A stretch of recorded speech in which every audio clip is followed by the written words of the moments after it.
मान्यवर, मैं बड़ी जिम्मेदारी के साथ कहता हूं, मैं इतिहास का विद्यार्थी हूं। पाक ऑक्यूपाई कश्मीर का अगर अस्तित्व है तो जवाहरलाल नेहरू जी की ये युद्ध विराम के कारण है। इसका जिम्मेदार जवाहरलाल नेहरू है। भाई आतंकवादी मारे गए, आपको इसका भी आनंद नहीं है? और ये हमें सिखा रहे, ये नहीं किया, वो नहीं किया, फलाना नहीं किया, ठिकाना नहीं किया। अरे भाई, आप तो पाकिस्तान को क्लीन चिट दे रहे हो कि पाकिस्तान ने हमला ही नहीं किया है। क्या अधिकार है आपको पूछने का? कोई अधिकार नहीं है। देश के पूर्व गृह मंत्री कह रहे हैं कि पाकिस्तान ने आतंकवादी नहीं भेजे थे। क्या क्लीन चिट देना चाहते? किसी को अधिकार नहीं है साहब यहाँ आतंकवाद पर बोलने का। ऐसा नहीं हो सकता है मनमोहन सिंह के समय की तरह कि वो आकर मारेंगे और हम चुपचाप बैठे रहेंगे और जाकर चर्चा करेंगे। नरेंद्र मोदी सरकार, ऐसा नहीं हो सकता।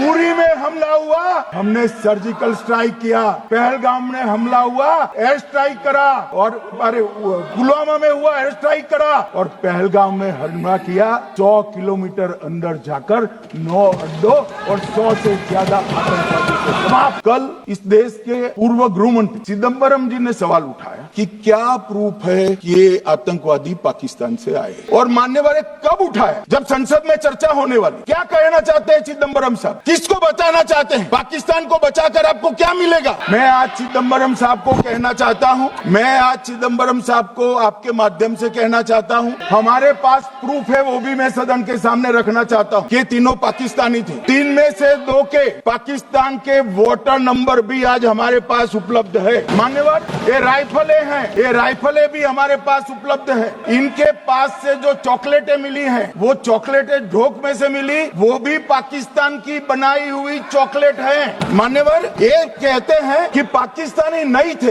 इसका मतलब पूरी दुनिया के सामने इस देश का एक पूर्व गृह मंत्री पाकिस्तान को क्लीन चिट दे रहा। और मान्यवर, वो पाकिस्तानी आतंकवादी नहीं थे ऐसा बोलकर श्री चिदम्बरम अगर पाकिस्तानी आतंकवादी नहीं थे तो पाकिस्तान पर हमला क्यों किया, वो भी सवाल खड़ा कर रहे हैं। मान्यवर, आज पूरी दुनिया ने हमारे संसद सदस्य गए थे, स्वीकारा था कि हमला पाकिस्तान ने किया है। और इस देश का गृह मंत्री जो कांग्रेस पार्टी से आता है, वो कहता है कि क्या सबूत है? अरे मुझसे मांगते, मैं दे देता। टीवी से मांगते हैं, पूरी दुनिया के सामने उजागर करते हैं, सब सुबह खड़ा करते हैं। पाकिस्तान को बचाने का इनका ये षड्यंत्र आज 130 करोड़ लोग जान रहे हैं। बच नहीं पाओगे आप लोग, बच नहीं पाओगे। ये चुनावी भाषण नहीं है, आतंकवाद के खिलाफ लड़ने का 140 करोड़ भारतीयों का प्रतिघोष है जो मोदी जी ने वहां दिया। इनको चुनावी भाषण दिखाई पड़ता है। जैसे चश्मे होते हैं ऐसी ही दृष्टि होती। और मान्यवर, ये पूछते थे मुझे कल कि पहलगाम के दोषी कहाँ गए? वो पहलगाम के दोषी कहाँ गए? ये जो मैंने, अरे सुनो ना यार, ये जो 10 मैंने नाम पढ़े हैं, इसमें से 8 ये चिदम्बरम एंड कंपनी के समय में आतंकवादी घटना घटाने वाले लोगों को नरेंद्र मोदी जी ने ये हमें पूछते कहाँ गए? अरे भाई, आपके समय में जो छुप गए थे उनको चुन चुन कर हमारी सेना ने समाप्त कर दिया है। और ये 10 नहीं, कल राजनाथ जी घबराते घबराते बोले हैं, अब ऑथेंटिक शब्द का है, मैं बढ़ा नहीं सकता, मगर कम से कम 100 लोगों को हमारी सेना ने समाप्त, 100 से अधिक लोगों को हमारी सेना ने समाप्त करने का काम।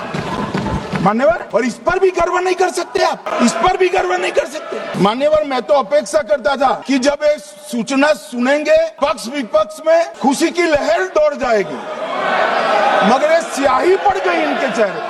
ये क्या है मान्यवर? किस तरह की पॉलिटिक्स?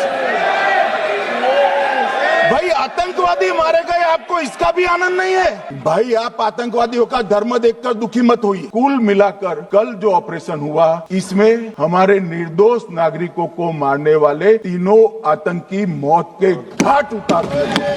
और जब चंडीगढ़ एफएसएल में टेस्टिंग के लिए भेजा गया तो वही राइफल से एप्को आतंकी हमला हुआ था, वो भी निश्चित हुआ। तो आज इसके साथ साथ दूसरे एप्को आतंकी हत्या को अंजाम देने वाले आतंकियों का भी इसके साथ ही समाप्ति हुई है, इनको मार दिया गया है। मान्यवर, किसी को संशय रखने की जरूरत नहीं है। बैलिस्टिक रिपोर्ट मेरे पास है, मेरे हाथ में है, और 6 वैज्ञानिकों ने इसको क्रॉस चेक किया है। सुबह 4:46 पर फोन पर मुझे छेओ ने वीडियो फोन पर कहा है कि 100% वही गोलियां हैं जो वहां चलाई। सारे परिजनों को मैं कहना चाहता हूं कि मोदी जी ने ऑपरेशन सिंदूर से भेजने वालों को भी मारा और हमारे सुरक्षा बलों ने जिनको भेजा था उनको भी मारा और एक ऐसा सबक सिखाया है कि आने वाले कई दिनों तक कोई ऐसी हिम्मत नहीं कर पाएगा। कल पूछते थे भाई जिम्मेदारी हमारी है, हम सरकार में है, हमारी ही जिम्मेदारी। मगर मैं पूछता हूं जब आप सरकार में थे तब क्या क्या हुआ था, इसकी जिम्मेदारी किसकी थी और क्यों निर्वहन नहीं किया, वो भी बाद में पूछूंगा। जरा धीरज से सुनना।